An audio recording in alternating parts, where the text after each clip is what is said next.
What's up, party people? Welcome to the Station Bakery.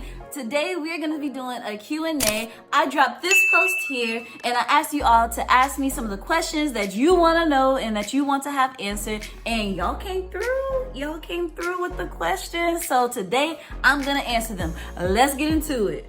Our first question comes from Mrs. B, and she wants to know what it's like a day in my life. It's crazy. It's wild. It's insane. But you can check out the video here. It's just a matter of knowing that you just got stuff that you got to get done. I just kind of just do it. That's just what it's like a day in my life. You never know what's going to pop up. Like today, I'm about to get these dishes done while I'm recording the video at the same time, because I tried to record this video 4 times already. This is my 5th time trying to record this video. My next question comes from Carolyn Wiley, and she wants to know what are some tips for starting on YouTube. The best tip that I can give you is to just do it. Do your research and just do it. And by the way, I'll be having a YouTube guide coming out to help people just like you, Carolyn, who are looking to get started on their YouTube journey. I've learned a lot and I want to share all of that information with you all. So be sure that you keep your eyes out for that.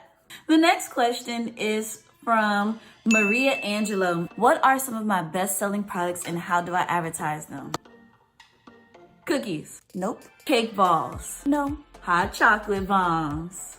No. Me? Yes. I am my best-selling product.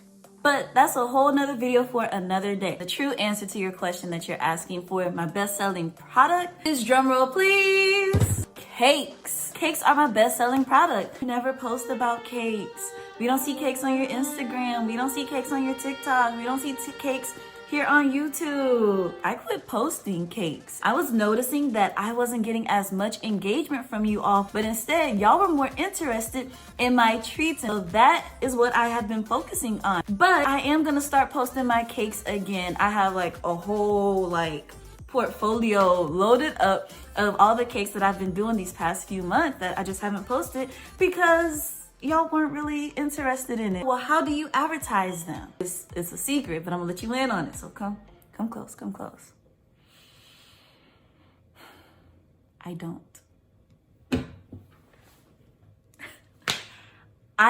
advertise my cakes and my products anymore. I actually made that decision quite a few months ago. You won't really see me trying to sell a cake or cake balls or hot chocolate bombs or anything to people because I'm just not doing that anymore. I feel my mouth. Bleh. Let me get some water. Sandy C, she said that there's a channel, Crazy Middles, and on there they have a daughter who is interested in baking. What would I recommend to her to help her grow artistic abilities? YouTube and practice. That is the best way, and that's the best way she's gonna find out what her talents and her skills are, and that's how she's gonna grow. Quick change in pace because I'm tired of sitting in that chair for right now.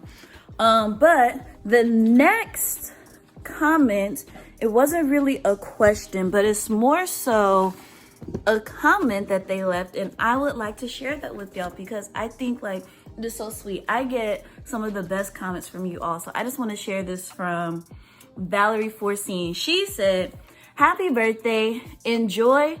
You motivate us all to keep pushing and thriving. Enjoy you, and I'll see you when you return. That is the most absolute sweetest thing ever. Thank you, Valerie. Thank you so much. And another one that I have is from Commander Waddles. Hi. And they say, oh, that looks good. I don't know why I'm seeing you, stranger, but I will check your channel just because of that cake there. And I'll post a picture here of the cake that they're talking about.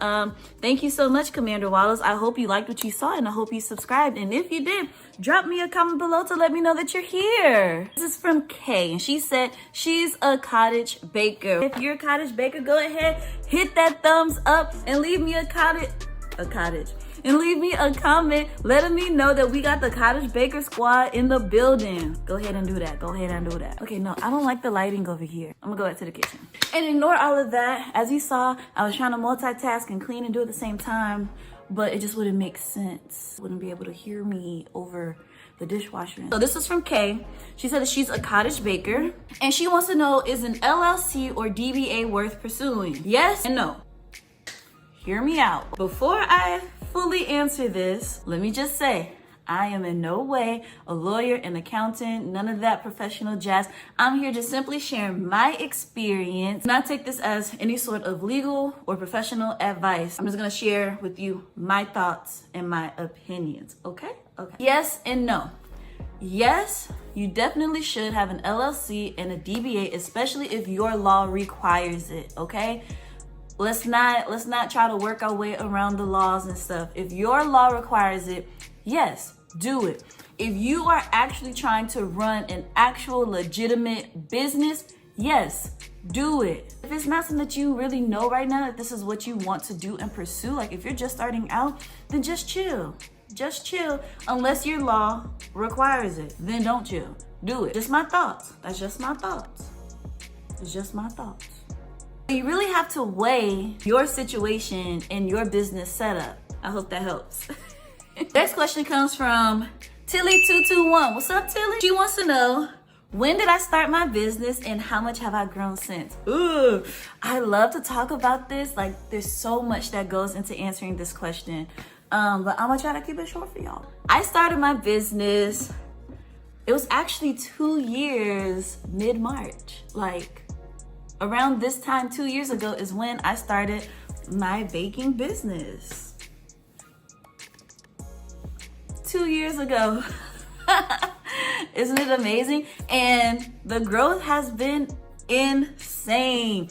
Absolutely insane. When I started off, I went from making zero monies. Your girl was making zero monies, okay? Zero monies. Zero monies. And now I am so proud of how much that I am making. I would have like 10 products that like I sold and would only bring in like $100. If even $100 for those 10 products. But then your girl got smart. Your girl got smart. So now for those same 10 products, I make at least $1,000 for it. I would say my business has grown exponentially, right? Like, I've expanded my business into multiple facets of, you know, everything that I do. But specifically speaking on my baking, my actual baking business, that has like, is up there. Start off with my family and friends, and one, they're like, what are you doing?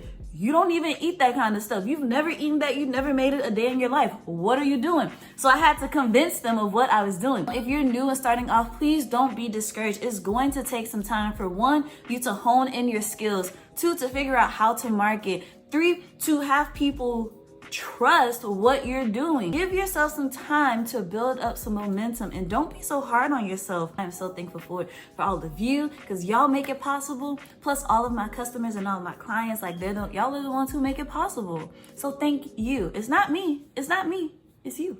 Next one is from Denise Steele, and she wants to know, when did I start YouTube? Has it affected my business? Girl.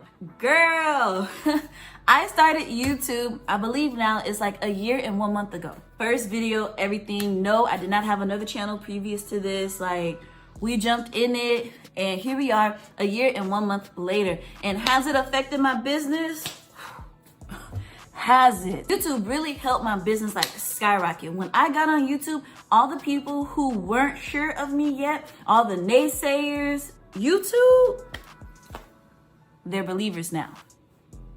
They're believers now. YouTube kind of like validated my business. And I think too, it was helpful for people to have an inside look of like what I do. Once I started like growing, and I started getting like features on like Food Network and First We Feast and the Today Show, then people are like, oh, this is serious. The bakery side of it has grown because of YouTube, but also just my business in general has grown. It has opened up so many doors and opportunities. It got me talking. I usually don't talk this much because nobody's here, just been inside the house, and I usually don't talk this much. The next one is from Interpretation Cooking. That's a cool name. It's beneficial for her business for her to start doing custom cakes and like smash heart piñatas, etc. And should you require a deposit? Is it beneficial to your business to do custom cakes and smash hearts and all of that stuff? Yes and no. So it all depends on your business and who you are as a business. Also, it depends on your audience.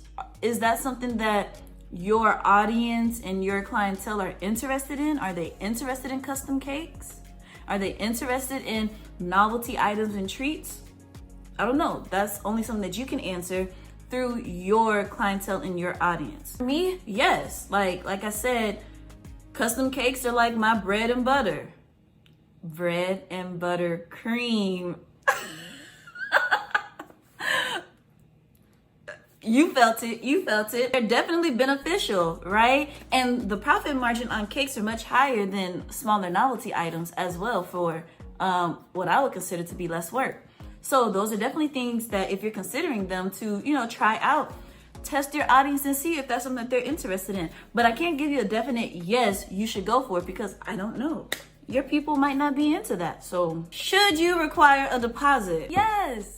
If y'all out here doing orders and not requiring a deposit, you're setting yourself up to be messed over with. Question from Carrie, did that affect your business? Yes, it definitely did. I really think that it affected a lot of people and most people's business, whether that was in a negative way or whether that was in a positive way. I think everyone's business was affected in some way. For me personally, it was affected in a positive way. The last question comes from Carla, and she wants to know, how can she increase her sales? Oof. Increase your sales by learning your target audience and what they like. That's how you're gonna increase your sales. Maybe you're not offering the right products that your ideal client is looking for. Maybe you aren't even marketing to your ideal client. So when you figure those basics out, then that's when you're gonna see an increase in your sales. And be invisible. Be invisible. People can't buy from someone that they don't know exists. So make sure that you're visible, and that means, marketing online with social media, Instagram, Facebook, whatever you do. Going out to local areas in your community, signing up for the bake sale at school. I don't know. Just make yourself visible so people know that you actually exist. Guys, thank y'all so much for watching this video. I hope you got a lot of information. I hope you learned some things, and I hope I answered all of your questions to the best of my abilities. If you have more questions, drop them in the comments below, and I'll see if I can answer it for you or not. Or maybe if we gather enough, I can do a second video, a second Q&A answering, because again, I love to share. So if you have some questions and y'all want to do this again, let me know in the comments below. Let me know. And we can do it. I got you. Okay? But anyways, if you enjoyed this video, be sure that you hit the like button, hit the subscribe button, and then check out these videos here. All right, guys. Peace.